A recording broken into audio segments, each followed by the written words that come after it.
পাকিস্তানের পতাকা উড়ল বহরমপুরে। রাতের অন্ধকারে হিন্দুদের প্রতি বিদ্বেষমূলক এবং কুরুচিকর মন্তব্য করে লেখা পাকিস্তানের স্টিকার আটকানো পোস্টার আটকে গেছে কোনো আততায়ী। ঘটনাটি ঘটেছে মুর্শিদাবাদের বহরমপুরে কাশিম বাজারের ছোট রাজবাড়িতে এবং হাতিনগরের বালিকা বিদ্যালয়ের সামনে। এই দুই জায়গায় দুটি পোস্টার পড়েছে। পরে বহরমপুর থানার পুলিশ আসার পর পোস্টারগুলি তুলে নেওয়া হয়। এলাকায় এই ঘটনার ফলে চাঞ্চল্য ছড়িয়েছে। এলাকাবাসীরা ভয়ে সন্ত্রস্ত রয়েছেন। এই পোস্টার কে বা কারা কোন উদ্দেশ্যে লাগিয়েছিল সেই নিয়ে পুলিশ তদন্ত করছে। ঘটনাটা হলো সকালবেলায় এখান থেকে স্থানীয় 2-4 জন লোক আমাকে ফোন করে যে এখানে পাকিস্তানের পতাকা মারা হয়েছে, পাকিস্তানের স্লোগান লেখা ছিল, হিন্দুদের উপর নির্যাতন করার কথা লেখা হয়েছে, বাজে বাজে কথা লিখেছে, রেপ করবো, হ্যান করবো, রাস্তায় ফেলে দেবো, কিডন্যাপিং করবো। এগুলো কি? এটা মুর্শিদাবাদ থেকে কি ওরা পাকিস্তান বা বাংলাদেশের সাথে যুক্ত করে চক্রান্ত করছে? এটা কি মুসলিম ক্রান্তি করার চেষ্টা করছে?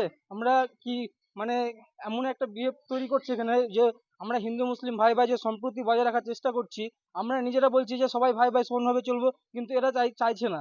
কিছু মুসলিম, সবাই বলছে না, কিছু মুসলিম আছে উস্কানি দিচ্ছে। আমি চাইবো মুসলিম ভাইদের কাছে যেন মুসলিম ভাই নিজেরাই, যারা তাদের মধ্যে যেসব কিটগুলো আছে, যারা এইসব অশান্তি সৃষ্টি করার চেষ্টা করছে, তারা যদি না ধরিয়ে দেয় যে যারা এই লেখাগুলো লিখেছে, তাহলে কিন্তু আমরা আগামী দিনে বৃহত্তর আন্দোলন করার চেষ্টা করব।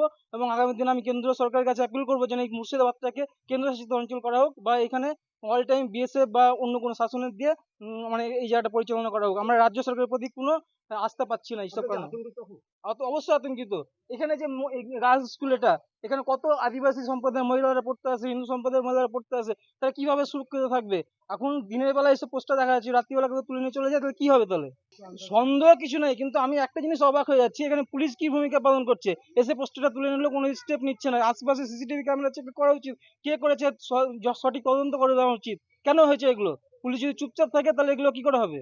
হ্যাঁ, এগুলো এরা তো পুরো মুর্শিদাবাদটাকে চক্রান্ত করছে যে যে কোনো ভাবে এখানে দাঙ্গা লাগিয়ে, ওরা যেহেতু মেজরিটি আছে, 66% মুসলিম সম্প্রদায় আছে, এটা মুসলিম বাংলাদেশ বা অন্যান্য কান্ট্রির সাথে যুক্ত হওয়ার চেষ্টা করছে। এগুলো কি? আমরা সবাই একসাথে ভাই ভাই একসাথে থাকার চেষ্টা করব, কিন্তু এটা যদি এরকমই হয় তাহলে কিন্তু আমরা প্রয়োজনে মাঠে নামবো। আমাদেরও বজরংবলী সেনাবাহিনী আছে, আমাদের হিন্দুত্ববাদী সেনাবাহিনী আছে, আমাদেরও অনেক হিন্দুত্বের আছে, যারা তাদেরকে নিয়ে আমরাও মাঠে নামবো এবং দেখবো কে পারে। যদি তাই হয়, ওরা যদি চায় যে এখানে আমরা ঝামেলা শান্তি করবো, আমরা ঝামেলা শান্তি করবো, কিন্তু এটা আমি রাজ্য সরকারের কাছে আপিল করবো যে এরকম যেন কখনো না হয়, আমরা সবাই যেন সম্প্রীতির সাথে থাকতে পারি এখানে। দ্য সহজ পাঠ, সহজ কথা, সঠিক তথ্য।